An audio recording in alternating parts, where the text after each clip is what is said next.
అత్యుత్తమ ప్లేస్మెంట్స్ తో ఎంఎన్సీ కంపెనీలలో ఉద్యోగమే లక్ష్యమా? ఇంజనీరింగ్ చదవాలనే మీ పిల్లల కలని కేజీ రెడ్డి కాలేజ్ తో నిజం చేసుకోండి.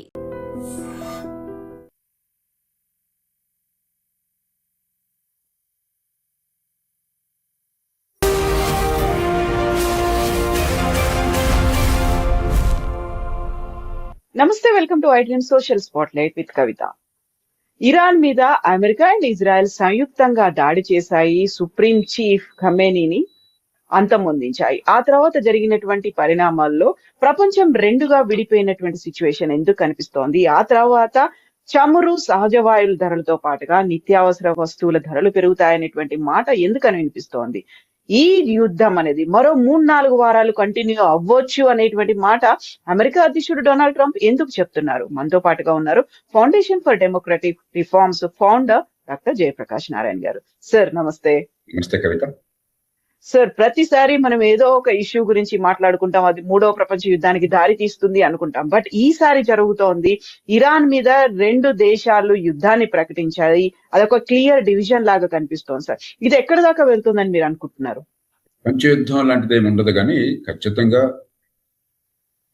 ప్రపంచ ఆర్థిక వ్యవస్థ మీద దాని ప్రభావం ఉంటుంది. ఎందుకంటే ముడి చమురు గల్ఫ్ ఆఫ్ హార్మజ్ దగ్గర నుంచి దాదాపుగా 3వ వంతు ఉత్పత్తి అయ్యే ముడి చమురు అంతా అక్కడి నుంచి వస్తుంది.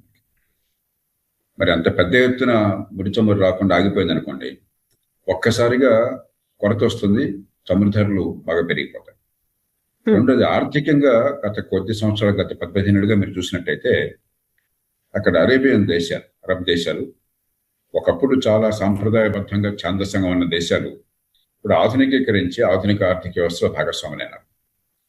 మరి చాలా సురక్షితంగా ఉంటుంది ఆ ప్రాంతం, ఆర్థికంగా పెరుగుతోంది, ఆధునికీకరణ జరుగుతోంది వివిధ రంగాల్లో అని చెప్పి నమ్ముతున్న సమయంలో ఈ గందరగోళం సహజంగానే ఆ ప్రాంతాల్లో దీర్ఘకాలంగా ఆర్థిక వ్యవస్థకి ఇబ్బంది కలగజేస్తుంది. మూడోది, విమానాలు ఆగిపోయినాయి. గల్ఫ్ ఎయిర్లైన్స్ అన్ని కూడా ఇప్పుడు ఎమిరేట్స్ కానీ లేకపోతే ఎతిహాద్ కానీ ఇవన్నీ కూడా చాలా ప్రముఖ పాత్ర వహిస్తున్న అంతర్జాతీయ రవాణాలు, అవన్నీ ఆగిపోయినాయి. మనలాంటి దేశాలకి 10 లక్షల మంది ఈ గల్ఫ్ దేశాల్లో అక్కడ ఉద్యోగాలు చేసుకుంటున్నారు. సహజంగానే చాలా ఆందోళన ఉంటుంది. భవిష్యత్తులో అక్కడ ఉన్న ఆర్థిక వ్యవస్థ అతృప్తమైనట్టయితే, అస్థిర పరిస్థితి వచ్చినట్టయితే మరి ఇలాంటి ఉద్యోగాల అవకాశాలు ఉంటాయా ఏమవుతాయని చెప్పిన ఆందోళన. కాబట్టి ఆర్థికంగా చాలా తీవ్రమైన ప్రభావం ఉండొచ్చు ఎంతకాలం వస్తుందని బట్టి. అంతకు మించి ప్రపంచ యుద్ధం లాంటివన్నీ కూడా ఊరికి అతిశయోక్తులు, విషయం అర్థం కాకుండా మాట్లాడటం. సో ఎందుకని సార్ దానికి 3-4 వారాల పాటు కంటిన్యూ అవ్వచ్చు, మేము ఇప్పుడు ఆపదలుచుకోలేదు అనేటువంటి మాట ట్రంప్ ఎందుకంత గట్టిగా చెప్తున్నారు? ఎందుకంటే ఇరాన్ లో ఉన్నటువంటి అయతొల్లాల రాజ్యం చాలా వీళ్ళనుకున్న రాజ్యం. ప్రజల్లో తీవ్ర వ్యతిరేకత ఉన్నది. దారుణ నియంతృత్వాన్ని, రంగప్రస్తత్వాన్ని చూపెట్టారు. ఓచకోత కోసారు సామాన్య జనాన్ని. ఆడపిల్లలు హిజాబ్ కప్పుకున్నప్పుడు కొద్దిగా జుట్టు కనిపిస్తోందని చెప్పిన అరెస్టులు చేసి చంపటము, దాని ప్రతిఘటన వస్తే వాళ్ళందరినీ జైలులో పెట్టడం, చంపడం చాలా దారుణంగా ప్రవర్తించారు. ఒక 2 నెలల క్రితమే దాదాపు 30,000 మంది దాకా ఓచకోతకు వచ్చారు వాళ్ళ ప్రజల్ని. సరే, గత 30-40 ఏళ్ల విధానాలు చూసినట్టయితే దేశ ప్రజల ఆర్థిక భద్రత, వాళ్ళకి సంపద పెంచటము, వాళ్ళ జీవితాల ఆనందాన్ని పెంచటము, ఇవన్నీ పక్కన పెట్టేసి అంతర్జాతీయంగా టెర్రరిజాన్ని పెంచటము, ప్రపంచాన్ని భయభ్రాంతులు చేయడం కోసం అణుబాంబులు తీసుకురావడము, ఇజ్రాయెల్ని అంతం చేయడమే లక్ష్యంగా భావించటము, అమెరికా చావుని ప్రతిరోజు కోరుకోవటము, చాలా విపరీత ధోరణి ప్రదర్శించారు. కాబట్టి దేశంలో ప్రజల్లో మద్దతు లేదు, కానీ వీళ్ళకి ఆయుధ సంపత్తి ఉన్నది, బలమైన సంఘటిత శక్తి ఉన్నది.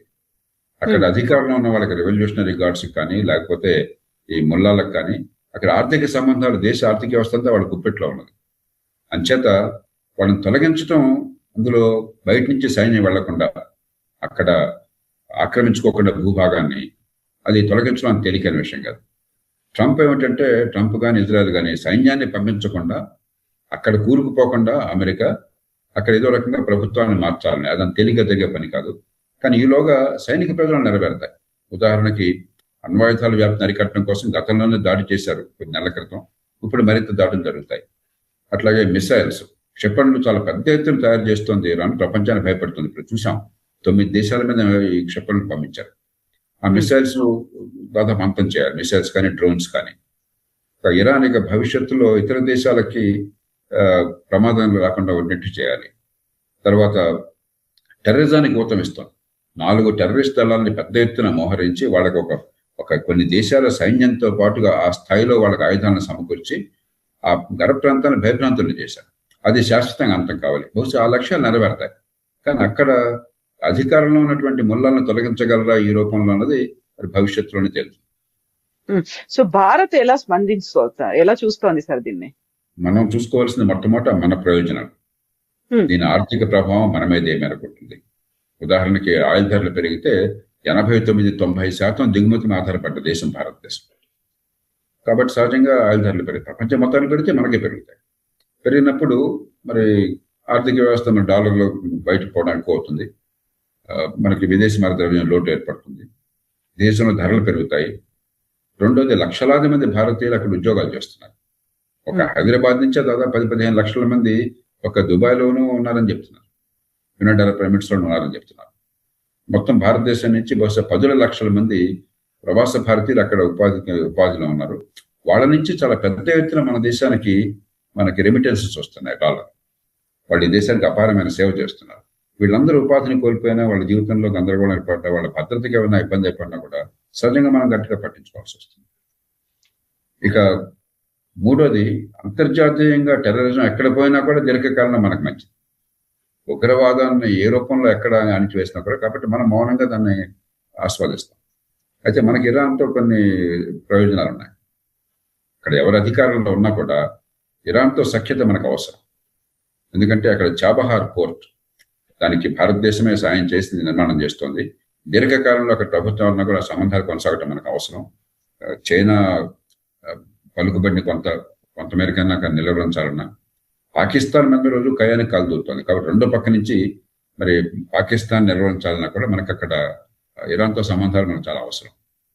కాబట్టి ఆ సంబంధాలు కొనసాగించే ప్రయత్నం చేస్తాం. అదే సమయంలో అంతర్జాతీయ సమాజం ఇవాళ అమెరికా నాయకత్వంలో ఏదైతే గట్టిగా ఇరాన్ నిర్వహించే ప్రయత్నం చేస్తుందో మనం మౌనంగా ఊరుకుంటాం. చైనా లాంటి దేశం కూడా ఇరాన్కి చాలా మిత్ర దేశం. ఊరికే ఒక మొక్కుబడిగా ఒక స్టేట్మెంట్ చూడుకున్నారు, కానీ వాళ్ళేమీ ఇరాన్ని సమర్థించాలి, పక్కన ఉండాలని కోరుకోవట్లేదు. కాబట్టి మన దగ్గర సమస్య, మనం మౌనంగా ఉండటం మంచిది. మన ప్రయోజనాలు మనం కాపాడుతుంది. ఆర్థికంగా కానీ, ముడి చమురు మనకి అందుబాటులో వచ్చేట్టు చేయడం కానీ, మన ప్రజల అక్కడ ఉన్న వాళ్ళు, మన ప్రవాస భారతీయుల భద్రతని చూసుకోవడం కానీ, మన ఆర్థిక ప్రయోజనాలు కాపాడటం కానీ, అవి మనకు ప్రధానమైనటువంటి. సో కాకుండా మన ఉన్న ఉత్పత్తుల మీద కూడా విపరీతమైనటువంటి ఎఫెక్ట్ పడుతుంది. డాలర్తో రూపాయి మారకం విలువ కావచ్చు, బంగారం వెండి ధరలు కావచ్చు, ఆ తర్వాత ఇంధనం, ముడి చమురు ధరలు, వీటన్నిటి ధరలు కూడా పెరిగే అవకాశాలు ఉన్నాయి కదా సార్? ఇది 2 వారాల లోపలే కనుక ఇది యుద్ధం పరిసమాప్తం అయితే పెద్ద ప్రభావం ఉండకపోవచ్చు. 2 వారాలు దాటితే బహుశా గణనీయంగా ఇప్పటికీ ఆయిల్ ధరలు పెరుగుతున్నాయి. $60 ఆ ప్రాంతంలో ఉన్నది ఇప్పుడు $10-15 పెరిగింది అంటున్నారు. $100 దాకా పెడుతుంది అంటున్నారు. అట్లాగే చమురు కనుక మనకి కొరత ఏర్పడితే, ప్రస్తుతానికి కొరత లేదు, కానీ ఆ గల్ఫ్ ఆఫ్ హార్మోజ్ నుంచి మనం కనుక ఆ ఓడల ద్వారా ప్రపంచానికి చమురు అందకపోయినట్టయితే చమురు కొరత ఏర్పడే అవకాశం ఉంది. అది జరిగితే ప్రపంచం మొత్తానికి ఇబ్బంది, మనకు కూడా ఇబ్బంది. అంచేత ఖచ్చితంగా ఇది దీర్ఘకాలం కొనసాగడం ప్రపంచంలో ఆర్థిక వ్యవస్థకి ఏ రకంగా మంచిది కాదు. సార్, ఇప్పుడు వెనిజుయేలా అధ్యక్షుడిని మరుదోని కూడా ఇలాగే అటాక్ చేసి ఎత్తుకొచ్చారు, కిడ్నాప్ చేసి తీసుకెళ్లారు అనుకుంటే. ఆయన దేశానికి అధ్యక్షుడు కాబట్టి అక్కడ పెద్ద ఎత్తున ప్రొటెస్ట్ జరగలేదు. బట్ ఇది ఖమేనీ అయితే ఒక మతానికి సంబంధించి ఒక పెద్దగా ఉన్నాడు కాబట్టి అక్కడ పెద్ద ఎత్తున నిరసనలు వస్తున్నాయి. ముస్లిం దేశాల్లో ఇక్కడ అటాక్స్ అనేవి జరుగుతున్నాయి. రెండింటినీ ఆయన సేమ్ గా బ్యాలెన్స్ చేస్తున్నారా, లేకపోతే దీంతో ఎక్కువ నష్టం జరుగుతుందా సార్ ట్రంప్ చేసినటువంటి పనుల వల్ల? 2 కోణాల నుంచి చూడాలి. మొట్టమొదటి ఏంటంటే, ఒక దేశానికి ఆధిపత్యం వహిస్తున్నాడు ఆయన. దేశాధినేత లాంఛనప్రాయంగా కాకపోయినా దేశానికి ఆధిపత్యం ఖమేనీ చేతుల్లో ఉన్నది, సుప్రీం లీడర్ చేతుల్లో. ఆయన్ని తొలగించిన మాత్రం చేత అక్కడ ప్రభుత్వం గొప్పకూలుతుందా, అక్కడ పరిస్థితి మారుతుందా?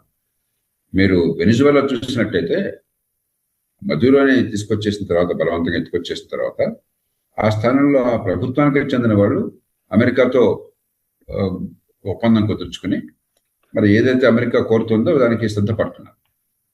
ఇరాన్లో ఆ పరిస్థితి లేదు. ఒక మనిషి పోయిన మాత్రం చేత ఆ రెజీమ్, ఆ పాలనా వ్యవస్థ పోల. కాబట్టి ఇరాన్కి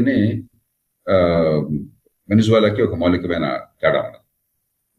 రెండవది మనకి సమస్య ఏంటంటే, ఖమేనీ మీరు అన్నట్టుగా ఒక మత నాయకుడు. అందున ఈ షియా మతంలో షియా మతం దాని పుట్టుకే మార్చేద్దాం అంటే ఇస్లాం చరిత్ర చేసిన వాళ్ళకి అర్థమవుతుంది. నాకు పెద్దగా దానిలో లోతైన పరిజ్ఞానం లేదు, కానీ పుట్టుకే ఒక మార్చేద్దాం అని వచ్చింది. ఒక త్యాగాల వల్ల మరి అక్కడ ఆనాటి పరిస్థితుల్లో ఆ మార్చేద్దాం నుంచి వచ్చింది. కాబట్టి షియా మతంలో ప్రాణాలు కోల్పోవటం తాను నమ్మిన లక్ష్యాల కోసం చాలా గొప్పదిగా భావిస్తారు. ఆయన ఆ మతానికి పోపు లాంటి వాడు. ఎందుకంటే ప్రపంచంలో అతిపెద్ద షియా జనాభా ఉన్నది మీకు ఇరాన్లో. దాదాపు 90% పైగా షియాలు ఉన్నారు ఆ దేశంలో. జనాభాలో 90%. ఆ తర్వాత షియాలు చాలా ఎక్కువగా ఉన్నటువంటి దేశాలు భారతదేశము, పాకిస్తాన్, ఈ 2 కీలకమైన దేశాలు. ఇరాక్ లో కూడా షియా మెజారిటీ ఉన్నది. భారత్ పాకిస్తాన్ లో గణనీయంగా ఉన్నారు, ఎందుకంటే ఇక్కడ ముస్లింల సంఖ్య చాలా ఎక్కువ ఉంది కాబట్టి. పాకిస్తాన్ లో బహుశా 2.5 కోట్ల మంది ఉన్నారు, 2 కోట్ల మంది ఉన్నారు. భారతదేశంలో దాదాపు 2 కోట్ల మంది ఉన్నారు. ఇరాక్ లో బహుశా 2 కోట్ల మంది ఉన్నారు. కాబట్టి సహజంగానే కొందరు షియాలలో కొంత ప్రతిఘటన వస్తుంది. అయితే ప్రపంచం అదృష్టం కానివ్వండి, లేకపోతే అక్కడ నాయకత్వం ఇరాన్లో చేసిన వ్యూహాత్మక పొరపాటు కానివ్వండి, వాళ్ళు దీన్ని ముస్లిం ఇతరుల సమస్యగా చిత్రించాలి. ముస్లింల మీద దాడి ప్రారంభించారు. అక్కడ 9 దేశాల మీద, అన్ని అరబ్ దేశాలు ముస్లిం దేశాలు, కానీ సున్నీ ముస్లింస్ వాళ్ళంతా కూడా. వాటిలో ఖటార్ మళ్ళీ మరి 1-2 దేశాలు, బహ్రెయిన్ మళ్ళీ షియా ముస్లింస్ ఉన్నారు. అయినా కూడా వీటన్నిటి దేశాల మీద కూడా వీళ్ళు దాడులు జరిపారు. అమెరికాకి మిత్ర దేశం అని చెప్పినా, ప్రపంచాన్ని భయభ్రాంతం చేయాలని చెప్పినా చేశారు. దాంతో ఏమైంది, ముస్లిం సమాజంలో అత్యధికులు వ్యతిరేకిస్తున్నారు. అలా కాకుండా ముస్లింలంతా కూడా రోడ్ల మీదకి వచ్చి అరబ్ దేశాల్లో ఇదంతా మతం విషయంగా తీసుకున్నట్టయితే బహుశా ప్రపంచానికి చాలా ఇబ్బంది కలిగేది. ఆ ఇబ్బంది లేకుండా కానీ ఖచ్చితంగా కొంతమంది షియాలకి కొన్ని చోట్ల మనస్తాపం కలుగుతుంది. శాంతియుతంగా వారు నిరసన చెప్పే హక్కు వారికి ఉన్నది. పాకిస్తాన్ లో ఇప్పటికే అమెరికన్ దౌత్య కార్యాలయం మీద దాడి చేసే ప్రయత్నం చేస్తే 9 మంది పాకిస్తాన్ సైనికులు కాల్పుల్లో చంపేశారని చెప్పిన వార్తలు వచ్చినాయి. మన దేశంలో ఆ ఇబ్బంది ఉండదు, ఎందుకంటే శాంతియుతమైనటువంటి వారి నిరసనకి మన ప్రభుత్వం అడ్డు చెప్పదు. మనకేమి ఈ మతమా ఈ మరో మతమా షియాల సున్నిల మనకు కాలేదు, అందరినీ గౌరవంగా చూస్తామని, కాబట్టి మనకు ఇబ్బంది ఉండదు. వారి భావాలను వారు ప్రకటించుకునేవాడు. బట్ రష్యా చైనా స్ట్రాటజీ ఏంటి సార్? ఒక స్ట్రాటజిక్ గా వాళ్ళు సైలెంట్ గా ఉన్నారు, ఒక రకంగా దీన్ని వ్యతిరేకిస్తున్నారు అనేది. ఒక బ్రిటన్ కావచ్చు, లేకపోతే అక్కడ ఉన్నటువంటి యూరోపియన్ దేశాలు మాత్రం అనివార్యంగా అమెరికాకు మద్దతు ఇవ్వక తప్పని పరిస్థితి వచ్చింది అనేది ఎలా చూస్తున్నాయి సార్ అసలు ప్రపంచ దేశాలు? ప్రపంచంలో ఏ దేశానికి కూడా అయతుల్లా ఖమీనీ చేసిన చర్యలు కానీ, అక్కడ సాగించిన దమనకాండ కానీ, అంతర్జాతీయంగా టెర్రరిస్ట్ బృందాలను పెంచి ప్రోత్సహించి ఒక సైన్యంలాగా వాళ్ళకి ఆయుధ సంపద సమకూర్చడం కానీ దానికి కూడా అనుకూలంగా లేదు. కేవలం వ్యూహాత్మకంగా అమెరికాతో పోటీ పడుతున్న దేశాలు కాబట్టి, ముఖ్యంగా చైనా, అమెరికా బలహీన పడితే, అమెరికా ఇలాంటి యుద్ధాల్లో కూరుకుపోతే, అమెరికా దృష్టి చైనాతో పోటీ మీద కాకుండా ఇలాంటి వాటి మీద అంటే మనకు బాగుంటుందన్న భావన తప్ప ఇరాన్లో ఉన్న అయతుల్లాల మీద మమకారం వీళ్ళెవరికి లేదు. ఎందుకంటే వాళ్ళు చేసిన చాలా దారుణమైన, దేశం లోపల కానీ దేశం బయట కానీ. వాళ్ళ దేశ ఆర్థిక వ్యవస్థను పెంచుకుని, దేశంలో ప్రజల సౌకర్యాలు సంపద పెంచుకుని దేశాన్ని బలోపేతం చేస్తే ప్రపంచంలో గౌరవం ఉండేది. అలా కాకుండా దేశంలోనేమో ప్రజల్ని దమనకాండ, క్రూరంగా అణిచివేయడం, దేశం బయట అందరినీ భయభ్రాంతులు చేయడం, టెర్రరిజం మనం తీసుకొచ్చి. కాబట్టి వ్యూహాత్మకంగా అమెరికాని ఇబ్బంది పెట్టాలని చెప్పని ఇరాన్కి మద్దతు ప్రకటించడం తప్ప అప్పుడప్పుడు వీళ్ళెవ్వరికీ కూడా ఈ ప్రభుత్వం అంటే సానుభూతి లేదు. వీళ్ళు పోతే వాళ్ళు కన్నీళ్లు కార్చేవాళ్ళు కాదు. తర్వాత ఏమవుతుందని చెప్పిన విషయంలో ఎవరి వ్యూహాలు వాళ్ళకుంటాయి. అందుకనే ఏ దేశము కూడా ఇరాన్కి మద్దతుగా మాటలు కొట్టిన సందర్భాల్లో చెప్పచ్చు, అంతకుమించి పెద్దగా దీని గురించి ఏమంటారు. ఇజ్రాయెల్ ఎందుకని సార్ అంత పట్టుబట్టింది, అమెరికాను కూడా ఒప్పించింది, దీని మీద అటాక్ చేయించింది, అది కూడా డే టైంలో, ఎవరు ఎక్స్పెక్ట్ చేయనట్టుగా నైట్ టైంలో కాకుండా అంత టార్గెటెడ్ గా ఎలా చేయగలిగారు సార్? 1979లో అప్పుడు షా దిగిపోవాల్సి వచ్చింది. ఒక విప్లవం వచ్చింది, ఇరానియన్ రెవల్యూషన్ అంటే. ఎట్లా వచ్చింది? షా అహ్మద్ రేజా పల్లవి, ఆ చక్రవర్తి ఆధునికీకరణ చేస్తున్నాడు. వేగంగా మౌలిక సదుపాయాలు పెంచడం, మతమౌఢ్యం నుంచి సమాజాన్ని బయటకు తీసుకురావడం, ఆర్థిక ప్రగతికి బాటలు వేయడం, టెక్నాలజీని తీసుకురావడం. సరే, ఒక నియంతృత్వం ఉన్నది, అట్లాగే రాచరికం ఉంది. రాచరికం నియంతృత్వం ఉన్నప్పుడు సహజంగానే తప్పులు జరుగుతాయి. అవేం లేకుండా ప్రజాస్వామ్యంలో చాలా తప్పులు జరుగుతున్నాయి, అవినీతి కానీ మరొకటి కానీ. కానీ ఆధునికీకరణ చేస్తున్నారు. సమాజంలో ఎప్పుడైనా ఆధునికీకరణ జరిగినప్పుడు కొంత వ్యతిరేకత వస్తుంది. మన దేశంలో కూడా మీకు గుర్తుండే ఉంటుంది. 1991 వచ్చినప్పుడు చాలా వామపక్షవాదుల వాళ్ళంతా కూడా ప్రపంచం అంతా మునిగిపోతుంది, మన దేశం అంతా వలస దేశం అయిపోతుంది, మరి ఈ దేశంలో పేదలకు అన్యాయం జరిగిపోతుంది చెప్పి చాలా ఉద్యమాలు చేశారు, చాలా వ్యతిరేకం చేశారు. అవన్నీ వాస్తవం కాదని తేలిన తర్వాత కానీ ఆనాడు పివి నరసింహరావు గారు చాలా సౌమ్యంగా వ్యవహరించి ఏం లేదయ్యా ఉన్నది కొనసాగిస్తున్నాం అంతే అని చెప్పని, అలాగే ఆ తర్వాత వాజ్పేయి గారు వీళ్ళు కన్సెన్సస్ ఏకాభిప్రాయ సాధన కోసం ప్రయత్నం చేసి ఉరికి విపరీతంగా స్పందించకుండా ప్రజల్లో సామరస్యాన్ని తీసుకొచ్చారు. అక్కడ ఏమైంది, ఇరాన్లో ఆనాడు మీకు ప్రజల్లో నిరసన వస్తే దాన్ని సొమ్ము చేసుకునేటువంటి ఒక మామూలు ప్రతిపక్షం కరువైంది. అక్కడ మనం అనుకున్న ప్రజాస్వామ్యం కాకపోయినా ఓటింగు, ఎన్నికల ద్వారా పార్లమెంట్ మజ్లిస్ అంటారు అది ఉన్నది. కానీ అవి ఏమైందంటే 1951లో మొసాడెక్ అని చెప్పిన ఒక ఆయన అధికారంలోకి వచ్చాడు ఎన్నికల ద్వారా. అధికారంలోకి వస్తే ఆయన అక్కడ ఉన్నటువంటి ఆయిల్ కంపెనీని జాతీయకరణ చేశాడు. అది పూర్తిగా బ్రిటన్ చేతుల్లో ఉంది. బ్రిటన్ దానికోసం చెప్పని బాగా వాళ్ళ కోపం వచ్చి అది మమ్మల్ని లెక్క చూడకుండా మా ఆయిల్ కంపెనీ మీరు చేసేసుకుంటారా అని చెప్పని అమెరికాని మెడలో నుంచి ఒప్పించి, అమెరికాకి ఇష్టం లేదు జోక్యం చేసుకోవడం, కానీ అమెరికా మీద ఒత్తిడి తీసుకున్నాడు. విన్స్టన్ చర్చిల్ బ్రిటిష్ ప్రధానమంత్రిగా ఉన్నాడు. ఆయన అమెరికా మీద గట్టిగా ఒత్తిడి తీసుకొచ్చి అమెరికాలో సిఐఏ, బ్రిటన్లో ఉన్న MI6 ఇద్దరు కలిసి అక్కడ దేశంలో ఒక అనవసరమైనటువంటి వివాదాన్ని సృష్టించి ప్రజల అపోహల్ని పెంచి షా మీద ఒత్తిడి తీసుకొచ్చి, షాకి ఇష్టం లేకపోయినా కూడా బలవంతంగా ఈ మొసడ్డగ్ని పదవి నుంచి పంపించేశారు. అది జరగలేదనుకోండి, ప్రతిపక్షం బలమైనది గొంతిచ్చేది ఉందనుకోండి, విశ్వసనీయత ఉన్నది, ఏమయ్యేది, ప్రజల ప్రతిఘటనను సొమ్ము చేసుకోవడం కోసం వాళ్ళు వచ్చిండేవాళ్ళు, బాగుండేది. అది ఎప్పుడైతే లేకుండా పోయిందో షా మీద ఉన్న వ్యతిరేకత అంతా కూడా మతతత్వవాదులకు పోయింది. ఎందుకంటే మతాన్ని ఎవరో కూడా పెద్దగా అదుపు చేయరు. రాజకీయంలో పెద్దగా జోక్యం చేసుకున్నంత కాలం ఏ మతమైనా మీ మతం మీరు చూసుకోవడం చెప్పంటాం. ఏది మతంతో కూడా పెట్టుకోవడం ఎందుకు? మీరు సోవియట్ యూనియన్లో కమ్యూనిజం ఉన్నప్పుడైనా అంతే, లేకపోతే నియంతృత్వం హిట్లర్ లాంటి వాడు నియంత్రణ ఉన్నప్పుడు కూడా చర్చి మీద పెద్ద దాడులు చేయాలి. కాబట్టి అక్కడ అవకాశం దొరికింది కాబట్టి అది ప్రతిపక్షం వైపు కూర్చున్నారు. ఆ రకంగా అధికారంలోకి వచ్చారు. సరే వచ్చారు, షాని దింపేశారు, విప్లవం వచ్చింది, ప్రజలంతా మద్దతు పలికారు షా మీద కోపంతో. అప్పుడు దేశం గురించి ఆలోచించి, దేశ ప్రజల గురించి ఆలోచించి, కొంతమేరకు మతాన్ని తీసుకొచ్చినప్పుడు ప్రజల గురించి ఆలోచిస్తే పరిస్థితి ఒక రకంగా ఉండేది. దేశం లోపలేమో పూర్తిగా కరడుగట్టినటువంటి ఇస్లాం. ఇరాన్ చాలా ఆధునిక దేశం, చాలా నాగరికత ఉన్న దేశం. 2500 సంవత్సరాల క్రితమే అక్కడ ఈ పర్షియన్ ఎంపైర్ చాలా ప్రముఖమైనటువంటి, ఆ పర్షియన్ ఎంపైర్ మీద వాళ్ళ మీద గెలిచి ఎంపైర్ డేరియస్ మీద గెలిచి అలెగ్జాండర్ అంత ప్రఖ్యాతుడైనాడు. అంత చరిత్ర ఉన్న దేశం, ఆధునికత ఉన్న దేశం. ఆ దేశంలో మత ఛాందసాన్ని తీసుకొచ్చి ప్రజలు అణిచివేయడం, దేశం లోపల ప్రజలు ఆర్థిక స్థితిగతులు కాకుండా ఈ ఇస్లాం తీసుకురావడం బలంగాను, దేశం బయట ఉగ్రవాదాన్ని ప్రోత్సహించి death to Israel, death to America వాడి నినాదాలు ప్రతిరోజు మొట్టమొదటి నుంచి death to Israel, death to America. అసలు ఇజ్రాయెల్ అనే దేశంగా ఉండడానికి వీల్లేదు. ప్రపంచంలో ఎవరు అలా వాదించాలి. పాలస్తీనియన్లకి వాళ్ళ భూమి కావాలి, వాళ్ళ రాజ్యం కావాలి, 2 రాజ్యాలు ఉండాలని చెప్పని ప్రపంచంతో కోరుతుంది, భారతదేశంతో సహా. అమెరికా కోరుతుంది, ఇజ్రాయెల్ కూడా ప్రభుత్వాలు కోరిన ఈ మధ్య దాకా. అది వేరు. అసలు ఇజ్రాయలే ఉండకూడదు, సముద్రంలోకి తోసేయాలి, అక్కడ దేశం అనేది ఉండకూడదు అని అణుబాంబులు తీసుకొచ్చి ఆ దేశాన్ని భస్మం పట్టడం చేస్తాం. Death to Israel, death to America. మరి ఎలా సహిస్తారు వాళ్ళు?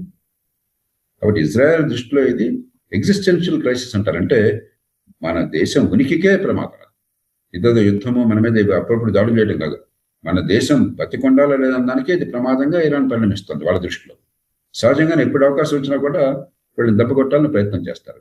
అందున అణ్వాయుధాలను సమకూర్చుకుని పూర్తిగా ఇజ్రాయెల్ని భస్మం పట్టడం చేస్తామని చెప్పని ఆ పూనుకున్నప్పుడు పొరపాటున అణ్వాయుధాలు వచ్చేసి లేకపోతే ఆటం బాంబులు కనుక ఇజ్రాయెల్ పంపించగలిగారనుకోండి, ఆ దేశం సర్వనాశనం. ఇజ్రాయెల్ మొత్తం కలిపితే 22,000 చదరపు కిలోమీటర్లు. అంటే మన దేశంలో పాత జిల్లాలు ఉన్నాయో, ఇప్పుడు చాలా జిల్లాలు వచ్చినాయి ఆంధ్రప్రదేశ్, తెలంగాణలో. పాత జిల్లాలు ఉన్నాయో దాదాపు ఒక 2 జిల్లాలకు సమానం, లేకపోతే 1.5 జిల్లాలకు సమానం. అంతే భూభాగం ఉన్నది.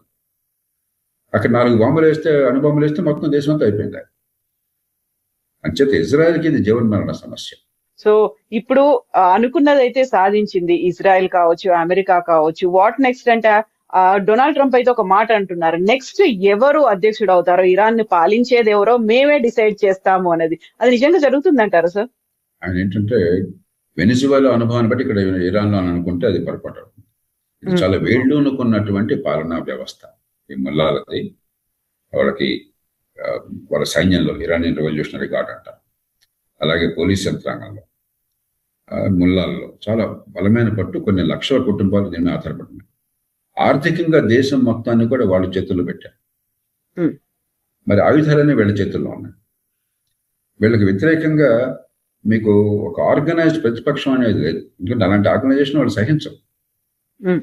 ఇప్పుడు వెనిజువేలా ఉందనుకోండి, ఎన్నికలు జరిగినప్పుడు ఎన్నికల్లో ప్రతిపక్షాలు గెలిచినప్పుడు వాళ్ళు గెలవలేదని అబద్ధాలు ఆడేసి అంత రిగ్గింగ్ చేసి గందరగోళం చేసేసి గెలిచిన ప్రకటించుకున్నారు. కానీ ఒక ఆర్గనైజ్డ్ గా ఒక పార్టీలు ఉన్నాయి, సంస్థ ఉంది, ప్రజలు దానికి మద్దతును స్పష్టంగా పలికారు.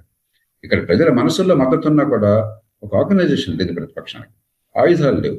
ఆయుధాలన్నీ కూడా ప్రభుత్వం చేతుల్లో ఉన్నాయి. వాళ్ళేమో అమాయకుల్ని ఓచుకోవడానికి సిద్ధంగా ఉన్నారు. అంచేత వీళ్ళు పోగానే వాళ్ళు వస్తారని అంత తేలిక కాదు. కాకపోతే ఈ ఒత్తిడి వల్ల, ఈ బాంబింగ్ వల్ల కొంతకాలం పోయాక సైన్యం కానీ ముల్లాల్లో చాలా మంది కానీ కకావికలైపోయి వాళ్ళు సరెండర్ అయిపోవచ్చు. అప్పుడు రాజ్యం కుప్పకూలొచ్చు. కానీ ఇది ఆషామాషిగా జరిగేది కాదు. ఒకవేళ రాజ్యం కుప్పకూలినా కూడా ఆ స్థానంలో రావడానికి ఎవరు సిద్ధంగా అక్కడ లేరు. ఒక ప్రత్యామ్నాయం సిద్ధంగా లేదు. కొంత ఆలోచిస్తుంది ఏంటంటే, అప్పుడు 1979లో ఇరానియన్ రెవల్యూషన్ లో పదవిని కోల్పోయిన రాజు కొడుకున్నాడు ఇవాళ. ఆయన తాత్కాలికంగా ఆయన మళ్ళీ రాజును తీసుకొచ్చి, లేకపోతే దేశ అధ్యక్షుడిగా తీసుకొచ్చి ఆయన ఆధ్వర్యంలో రాజ్యాంగాన్ని రాసుకుని ఎన్నికలు పెట్టే అవకాశం ఉందని చెప్పారు. ఇవన్నీ దొరికితే నమ్మకం లేదు. దానికైనా ఎంతో కొంత సంస్థగత ఏర్పాటు ఉండాలి. మరి దేశం లోపల ఆయుధాలు పుష్కలంగా ఉన్నాయి. మరి వాళ్ళు ఎవరు నిలవరించి నిలబడతారు అక్కడ? చేత రేపు ఏం జరుగుతుంది అన్నది అంత స్పష్టంగా ఎవరికి తెలియదు. Thank you so much sir. Thank you sir.